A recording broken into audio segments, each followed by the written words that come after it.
హృదయంలో ఉంచుకుంటే అది నీలో మండిస్తుంది, నిన్ను మంట కలగజేస్తుంది. నువ్వు మండుతూ ఉండాలి దేవుడి కొరకు.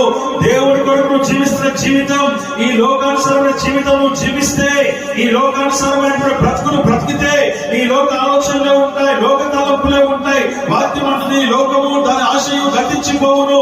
లోకంలో ఉన్నటువంటి ఏది కూడా పనికి రాదు, ఏది కూడా అది నీకు పనికొచ్చేది కాదు, అది నీకు అక్కడ కాదు. ప్రియమైన దేవుని బిడ్డ, దాని ఆశ అంతా కూడా గతించిపోతున్న వాక్యం చెప్తుంది.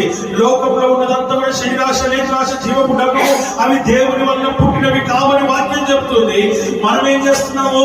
దాంట్లోనే మనం ఉంటూ ఉన్నాం. రోజున దేవుడి పైన మనసు ఉండే వారికి లోకంతో పని లేదు.